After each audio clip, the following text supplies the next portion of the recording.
ಒಂದು ಉದಾಹರಣೆಗೆ ಹೇಳ್ತೀನಿ, ಸಾಲಿಗೆ ಸೇರಿಸ್ತೀರಿ. ಸಾಲಿಗೆ ಸೇರಿಸಿದ ಮೇಲೆ 1 ತಿಂಗಳಾಯ್ತು, 2 ತಿಂಗಳಾಯ್ತು, ಒಂದು ಫಸ್ಟ್ ಸ್ಟ್ಯಾಂಡರ್ಡ್ ಸೆಕೆಂಡ್ ಸ್ಟ್ಯಾಂಡರ್ಡ್ ಆಗುತ್ತೆ.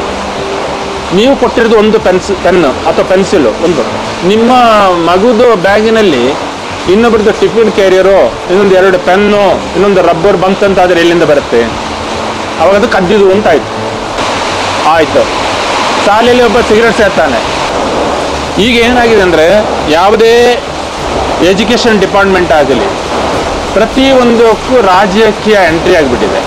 ಅಲ್ಲಿ ಬೋಧನೆ ಹೇಗೆ ಆಗಿಬಿಟ್ಟಿದೆ ಅಂತಂದರೆ, ರೌಡಿಸಮ್, ಕಳ್ಳತನ, ಮೋಸ, ದಗ, ವಂಚನೆ ಎಲ್ಲನ್ನ ಸೇರಿಸ್ಕೊಳ್ಳೋದು. ಒಳ್ಳೆ ಪಾಠನೇ ಇಲ್ಲ. ಇನ್ನೊಬ್ಬ ಏನಾದರೂ ಆಗಲಿ, ಇನ್ನೊಬ್ಬರನ್ನ ಕೊಲೆ ಮಾಡಬೇಕು, ಇನ್ನೊಬ್ಬನ ದರೋಡೆ ಮಾಡಬೇಕು, ಇನ್ನೊಬ್ಬರಿಗೆ ಮೋಸ ಮಾಡಬೇಕು, ಇನ್ನೊಬ್ಬನ ಜಮೀನು ಕೀಳಬೇಕು. ನೋಡಿ, ನೀಟ್ ಪರೀಕ್ಷೆ ಬಂದಿದೆ. ನೀಟ್ ಎಕ್ಸಾಮ್ದು ಎಲ್ಲ ಅದು ಬೇರೆ ಬೇರೆ ಕಮ್ಯುನಿಟಿಗಳಿಗೆ ಮಾಡಿದ್ದು. ಆಮೇಲೆ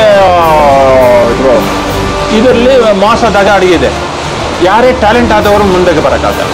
ಹಾಗೆ ಜ್ಞಾನ ಪಡಿಬೇಕಾದರೆ ತಂದೆ ತಾಯಿಗಳು ಮುಖ್ಯ, ಶಿಕ್ಷಕರು ಮುಖ್ಯ. ಆಮೇಲೆ ನಮಗೆ ದುಡ್ಡಾಗಬೇಕು ಅಂತ ಡ್ರಗ್ಸ್, ಇದು ಸರೇ ಆಗಲಿ ಡ್ರಗ್ಸ್ ಆಗಲಿ ನಾವೇ ಕಂಪ್ನಿ ರೆಡಿ ಮಾಡೋದು, ನಾವೇ ಸಪ್ಲೈ ಮಾಡೋಕ್ಕೆ ನಮ್ಮ ಅಲ್ಲಿ ಇಲಾಖೆಗಳು ಸಪೋರ್ಟ್ ಮಾಡೋದು. ಹಾಗಾಗಿ ನಮ್ಮ ಯುವ ಪೀಳಿಗೆಯಲ್ಲಿ ಒಳ್ಳೆಯದಾಗುತ್ತೆ. ಎಲ್ಲರಿಗೂ ಆಫೀಸರ್ ಆಗೋಕ್ಕಾಗಲ್ಲ, ಎಲ್ಲರಿಗೂ ಸಿಪಾಯಿ ಆಗೋಕ್ಕಾಗಲ್ಲ. ಈಗ ನಮ್ಮಲ್ಲಿ 5 ವರ್ಷ ಬೇಡ, ಒಬ್ಬ MLA MP ಆದರೆ ಅವರಿಗೆ ಪೆನ್ಷನ್. ನಾವು 10 ವರ್ಷ 12 ವರ್ಷ 13 ವರ್ಷ ಮಾಡಿದವನಿಗೆ ಪೆನ್ಷನ್ ಇಲ್ಲ. ಎಲ್ಲಿ ಆರ್ಮಿಯಿಂದ ಬಂದವರಿಗಿಲ್ಲ. ಜೈಲಲ್ಲಿರುವ ಎಲ್ಲರಿಗೂ ಆರ್ಮಿಗೆ ಹಾಕಬೇಕು.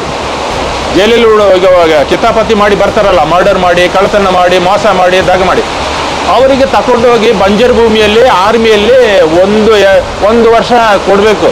ನಿಮ್ಮ ಮುಖಾಂತರ ಹೇಳ್ಬೋದು, ಪ್ರೀತಿ, ವಿಶ್ವಾಸ, ಆದರ್ಶ, ಸತ್ಯ, ಧರ್ಮ ಇದನ್ನು ಇಟ್ಟುಕೊಂಡು ಮುನ್ನಡೆಯಿರಿ. ನಾವು ಯಾರು ಶಾಶ್ವತ ಇಲ್ಲ.